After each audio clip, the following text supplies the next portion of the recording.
We're not looking to do another theology podcast or Bible podcast. There's enough really good ones out there. But what we did realize was that we've accrued some really great friends, and all of them have their own stories. All of them have walked through some stuff. Welcome to Sacred and Strange.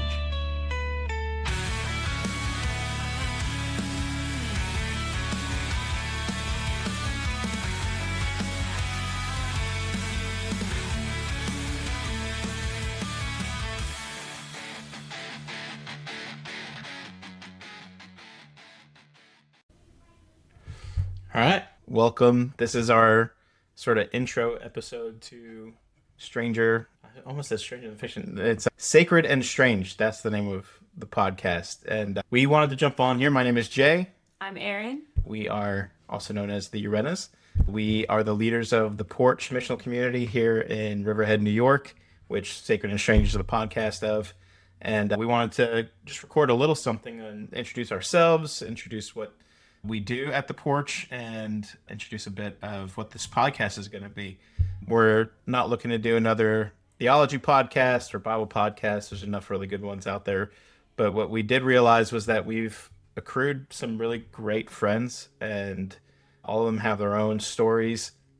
All of them have walked through some stuff. We've walked through a lot of stuff, and we thought it'd be fun to do a podcast that, rather than bring on any big names, bring on a lot of people that we know, we wanted to just bring on some of our friends and some people that we know have walked through stuff that has a lot of value, and we'll talk a bit more about what that's going to be. But this is just to give you a little bit of an overview of what this is and what we're doing and who we are. Do you want to talk a little bit about yourself? I can.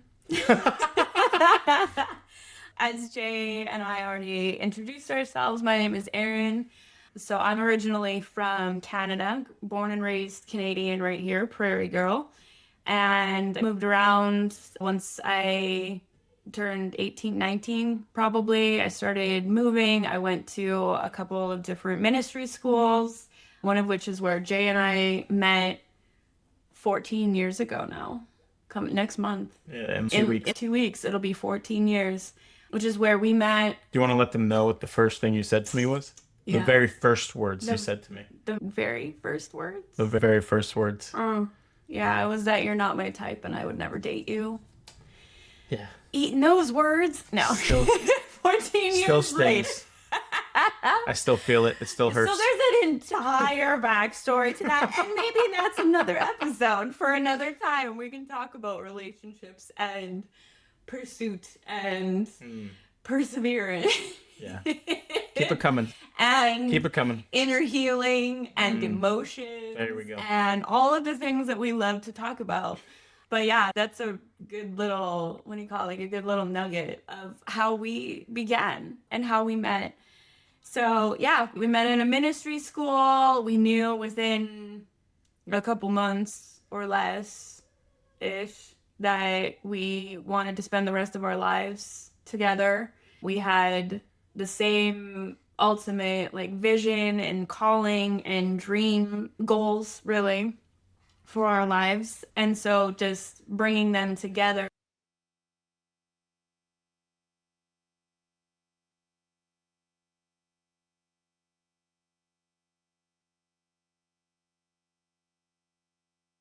I can give to you the way that we can lean on each other and pull from each other, how we cover each other and how we lead together. Yeah. Ultimately, there's definitely a strength and an empowerment in that.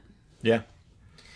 Yeah. And Erinn said we met out at ministry school, and we both, not knowing really at the time what our backgrounds were going to lead us to, but both had a desire to do church different. I personally didn't want to plant a church. My parents were church planters. And to a degree, I think we still shy away from some of that language. But essentially, that is what we're doing. In a roundabout way. But came from a lot of different experience. My dad was a church planter, both my parents, but my dad was a pastor and church planter for the Vineyard. And that led to just a lot of different experiences. And one of them was helping one of his friends plant a church that was in a dive bar in Williamsburg, Brooklyn. So when I was in college, I'd go out there on Sunday nights and help do worship and help just wherever I could, and saw just a really unique expression of church when you have people who probably wouldn't set foot in a normal church on a Sunday morning coming on a Sunday night to literally the bar was called the Trash Bar. And it was just this little hole in the wall dive bar with a room in the back with a stage. And it was dark. It was musty. They were serving $1 PBRs in the front while we were all worshiping in the back. And It had smells. it had lots of smells. Yeah. But it was beautiful and it was amazing. And getting to see people who, again, wouldn't come into a church come in there, and the stragglers who would be at the bar and be wasted, not for Holy Spirit, but come into the worship meeting and worship gathering and just get hit with the Lord and get hit with Holy Spirit and then give their lives to Jesus. It was like, man, this is where Jesus would be in my mind. And we love the church at large and love the normal Sunday gatherings, but I think from those experiences and then just when we were young and newly married and trying to figure out what do we do, we always had this idea to do something different, and that became about a coffee shop. Yeah. And that a lot of it came down to creating a safe space where anybody could walk in, doesn't matter your story, your background, your history, your current theology, any of it, but coming into a safe space and getting to know Jesus for who he really is. Yeah. And that's so important to us, is that so much of what we do and why we do what we do is centered around conversation and the table and bringing people around the table. And a lot of what we do with Porch is literally bringing people around our kitchen table and just hearing their story, them hearing our story, swapping stories, hearing their heart, listening to them, And laughing crying with with them, building relationship ultimately. And it just goes from there. And the conversations deepen each time because there's more trust built and there's more time spent together. And it's beautiful because they get to see and they get to meet Jesus for who he really is. Yeah. Yeah. So after we got married, we lived on Long Island for a little bit and then moved back to California and finished up that school and got to be part of a really great church out there. Was on staff for a little bit. And while we were there, we felt like the Lord was calling us back and gave us this idea of opening like a coffee roastery that would also be a church, but more missional. That's why we call ourselves a missional community, because our goal isn't to just do program, but to be actually a part of our city and impact our city, and whether it's through outreach or everything from Bible study, worship nights, prayer, walking, cleaning, all that stuff all kind of adds up into what we are looking for this expression of church to be. And it's been a lot of learning curves along the way. Still feel like we're learning a lot, but it's been really cool. And all the while roasting good coffee and serving up good coffee, and hopefully having something in the next year or so, like a cafe that actually we're running stuff out of, where you can come in on any given day and see moms getting stuff done, having a break with their kids, and entrepreneurs working, and Bible study going, and worship nights, and Creative and artistic stuff, and teaching English as a second language, and coaching and counseling, and there's all kinds of avenues. The list just keeps growing, and it actually really excites me to see as more people come to Porch and people bring what they carry to the table, and then their dreams get added onto it. Because I think another really important thing is that this entire time the Porch is not our idea. It wasn't ever our first idea. Even back, part of with my story and my history is going back to when I was a little girl in Canada, on the prairies of Canada. Making her own butter. You know what? Sewing quilts with Granny. Maybe I did. I think you did, actually. I feel like I did. But yeah, I used to say I was very artistic. I was very creative growing up. And I would sit I was given a graph paper art pad.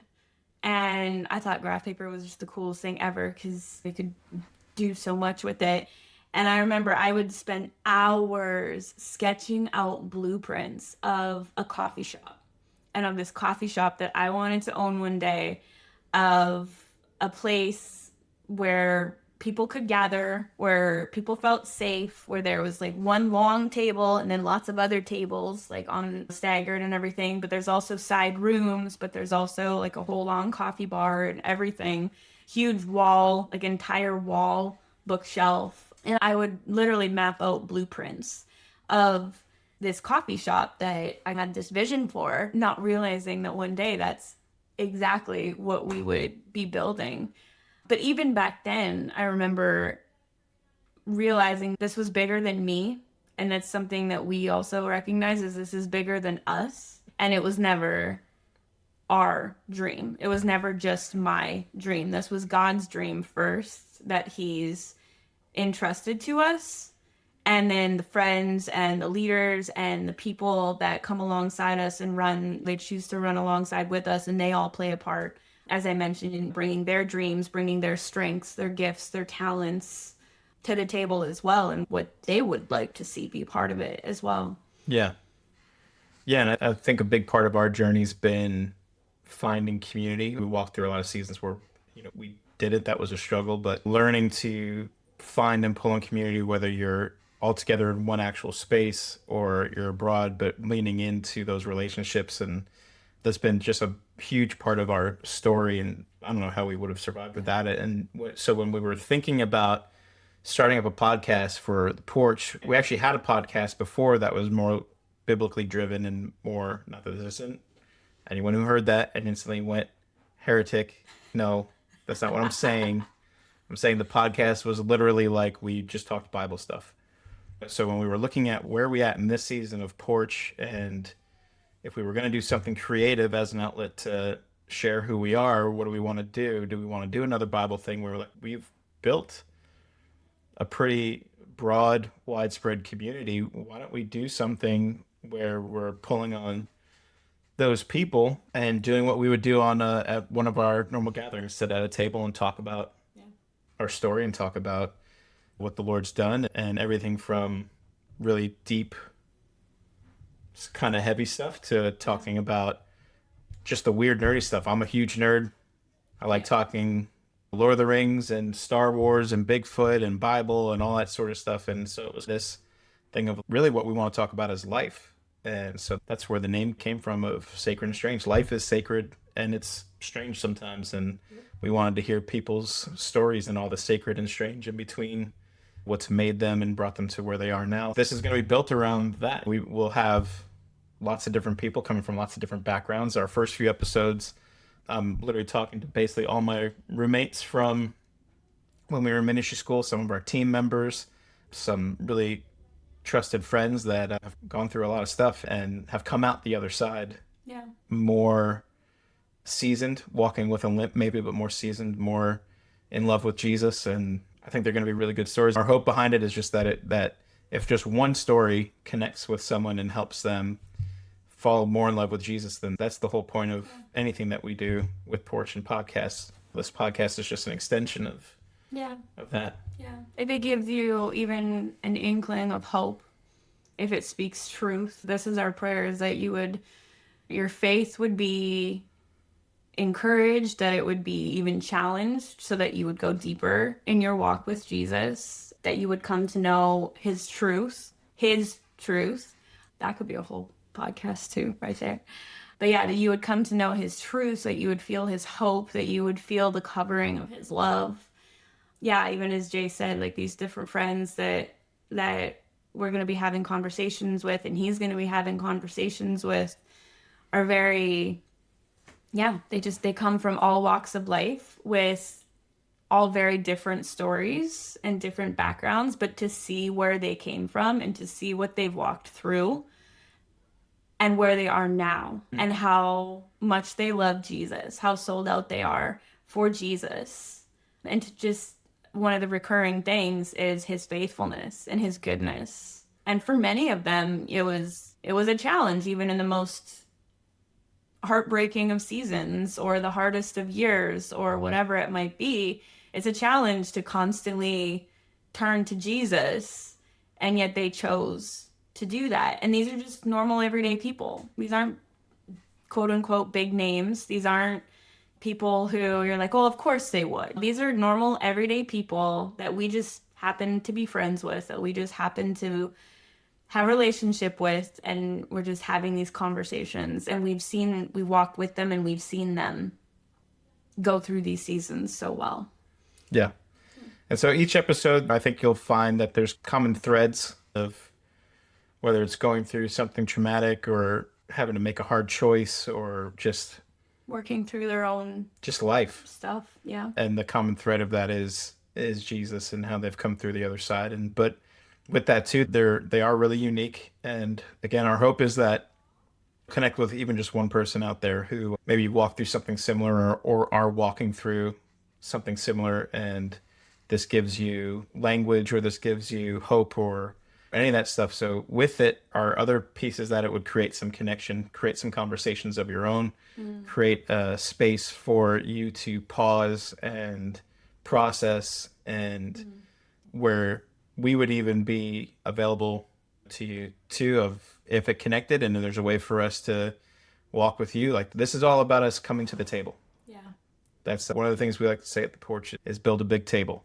Yeah. Build a bigger table. So that's what we're hoping part of this podcast will do, is it's a way for us to build a bigger table and bring more of us to the table to talk and connect and just see what the Lord's doing in each of us.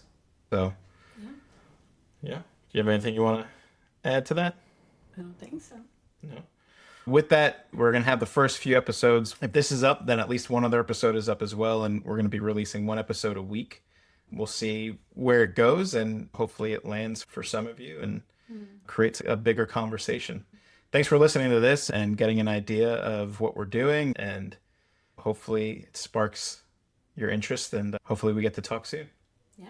Subscribe, share, Do all the things.